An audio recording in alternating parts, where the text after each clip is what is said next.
আমি কি কোনো দলের কথা বলেছি? আমি শুরু থেকে নিয়ে অবমাননা করেছি। আমার প্রত্যেকটা বিএনপি মানুষ আমাকে ভালোবাসে। ক্ষমা চাওয়া লাগবে, ক্ষমা চাওয়া লাগবে, ক্ষমা চাওয়া লাগবে এখানে। ক্ষমা চাবে আমি সামলাইতে পারবো না।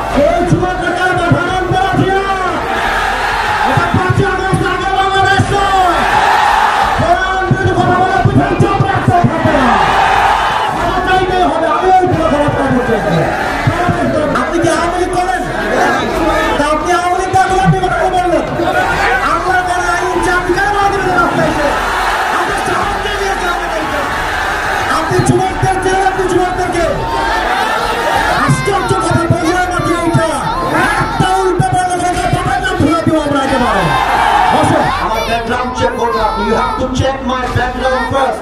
Then you can comment on myself. বগুড়ার মাঠে এইটা, বগুড়ার মাটিতে কেউ ইসলাম বিরোধী কথা বলবে, এটা বগুড়া ধর্ম সহ্য করতে পারবে না। আরে আমি তো শেখ হাসিনাকে গুনি নাই, আপনাকে মুখের জন্য আমি কি করবেন? আপনারা আমাকে কি করবেন?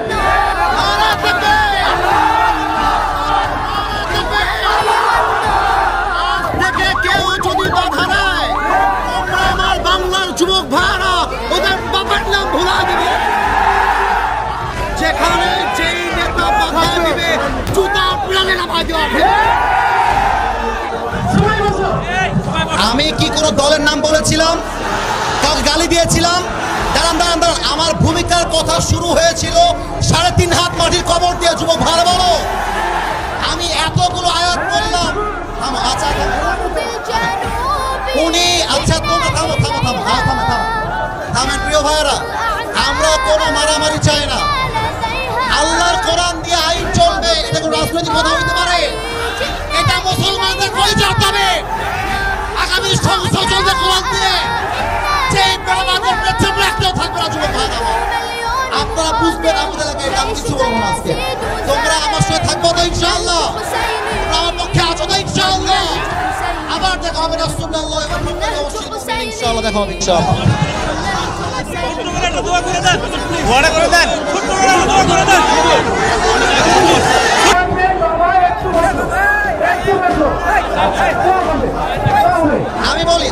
আমি বলি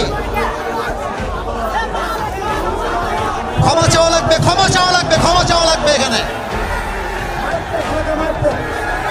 ক্ষমা চাবে আমি সামলাইতে পারবো না।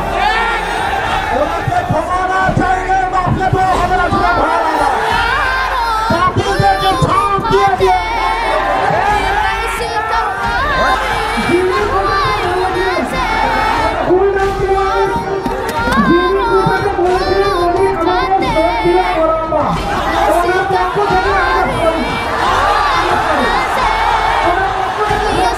আপনি